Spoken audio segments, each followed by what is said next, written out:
नमस्कार दोस्तों। ऐसा कोई घर नहीं जिसमें दुख तकलीफ परेशानियां ना हो और ऐसा कोई समस्या नहीं जिसका सॉल्यूशन ना हो।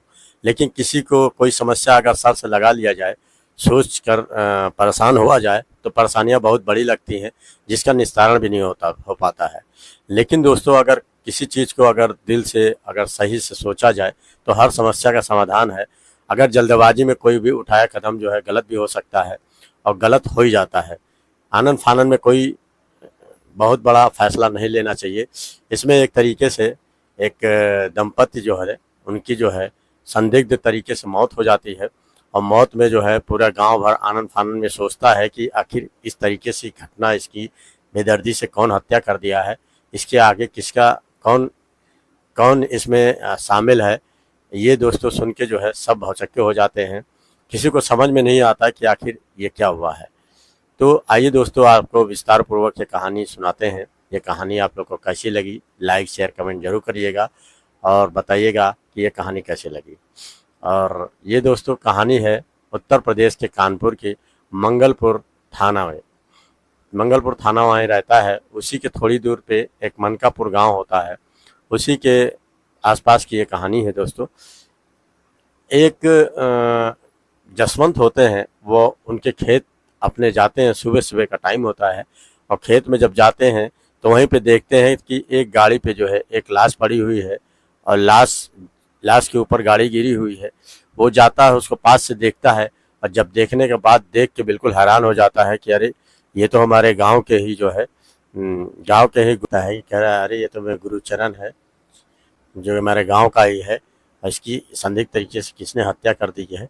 वो तुरंत भागते हुए जाता है, गांव में बताता है और जाके जो है गुरुचरण के घर में बताता है। तो उनकी बीवी जो है पूजा जो है दहाड़े मार के रोने लगती है और रोना पिटना घर में पड़ जाता है और सब लोग आनन फानन जो है भागते हुए आते हैं और गांव वाले भी जो है देखने आते हैं और देखने के बाद जो है सब में जो है सनसनीखेज फैल जाती है कि आखिर इनकी जो है हत्या किसने की है। उसमें से गांव का ही एक आदमी जो है तुरंत फ़ोन करता है पुलिस वालों को और पुलिस वाले तुरंत आते हैं थाने से।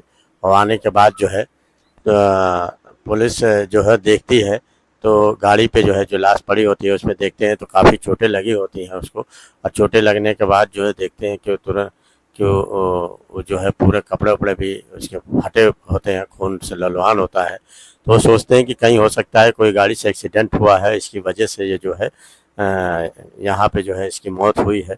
फिर वो क्या करते हैं, तुरंत उसको जो है पोस्टमार्टम के लिए लाश को भेज देते हैं और लाश को भेजने के बाद जो है वो पूछताछ में जुड़ जाती है कि आखिर आनन फानन में कि ये कैसे क्या हुआ है, एक्सीडेंट हुआ है कि क्या हुआ है। और पूछते हैं पूजा से कि आखिर ये कैसे क्या हुआ है। तो वो कहते हैं मुझे कुछ नहीं मालूम है और मेरे जो पति थे वो थोड़ा दारू शराब कुछ ज़्यादा ही पीते थे और दारू शराब पीने के बाद जो है वो हो सकता है कि इधर से निकले हों, कोई गाड़ी एक्सीडेंट कर दिया हो।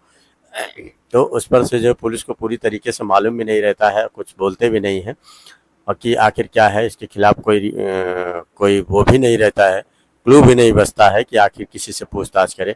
तो वो फिर पुलिस चली जाती है और जाने के बाद पोस्टमार्टम का इंतज़ार करते हैं और पोस्टमार्टम की रिपोर्ट जब आ जाती है तो आने के बाद जो है उसे पता चलता है कि उसकी जो है मरने से पहले जो है उसकी कोई गले से गला दबाया है और गला दबाने के बाद जो है उसको वहाँ पे फेंका है।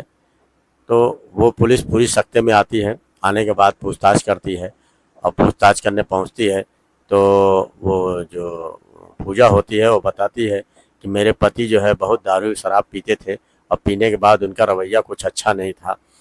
तो वो जो है कहते तो बाहर उनका एक दो जो वो होता है, क्या नाम, भाई होता है, उसका नाम राजकुमार होता है। राजकुमार से पूछताछ करते हैं तो राजकुमार बताता है कि ये मेरी भाभी की जो है 3 लड़कों से जो है जान पहचान थी और उनसे जो है इनका प्रेम प्रसंग चल रहा था। तो हो सकता है कि ये मेरी भाभी कुछ कराई हो या हो सकता है कि इनकी कोई चाल हो, क्योंकि भैया जो है तब से दारू शराब ज़्यादा पी रहे थे। इस पर जो है पुलिस वाले आते हैं, आने के बाद जो है पूजा से पूछताछ करते हैं तो पूजा कहती है कि मुझे इसके बारे में नहीं पता है, ना मैं कोई लड़कों को जानती हूँ और ना कोई किसी से कोई मतलब है मेरा। तो इस बात पे जो है पुलिस पुलिस कहती है कि आखिर वो लड़का शिवम कौन है और वो जो लड़का गुलाब है वो कौन है। और इनमें 3 लड़कों का नाम बताता है कि 3 लड़के जो है और एक लड़का होता है विष्णु दयाल। ये 3 लड़कों इन्हीं लोग की कोई कोई बात है, यही 3 जो है इसका कत्ल किए हैं। तो पुलिस वाले उनके नामजद रिपोर्ट लिखती है और लिखने के बाद जो है तहकीकात शुरू करने के लिए पहुंचती है। और जब पुलिस 3-4 दिन बीत जाते हैं इसी में, जब पुलिस को पता चलता है कि ये तो जो है जो पूजा है वो भी घर से फरार चल रही है, तब पूरी तरीके से पुलिस को शक हो जाता है कि ये ज़रूर इन्हीं सब की मिली भगत है, इन्हीं सब ने मारा है। फिर बाद में पुलिस जो है उन तीनों को जो है जाके घर धर दबोचती है और दबोचती है तो तीनों पकड़ में आ जाते हैं। और पकड़ में आने के बाद जो है पुलिस उनसे जब सख्ती से पेश आती है तो वो पूरी तरीके से कबूल देते हैं कि आखिर उन्होंने किस तरीके से उसको मारा है। तो ये दोस्तों जब पुलिस भी सुनती है तो वो भी बिल्कुल हैरान हो जाती है कि आखिर आखिर इन तीनों को जो है तीनों ने कैसे इस तरीके से प्लानिंग की, इसमें ज़रूर इसकी औरत का हाथ है। ये दोस्तों जो गुरुचरण होता है इसकी उम्र 38 साल होती है और ये जो है इसकी शादी 8 साल पहले एक लड़की पूजा से होती है। बड़े धूमधाम से शादी करता है, उसको लाता है ब्याह के, और लाने के बाद बड़ा खुश रहता है, कहता है कि मेरी बीवी बहुत ही खूबसूरत है, बहुत बढ़िया है और इसका नेचर भी बढ़िया है, बहुत बढ़िया से बात करती है, खाना भी बढ़िया बना लेती है और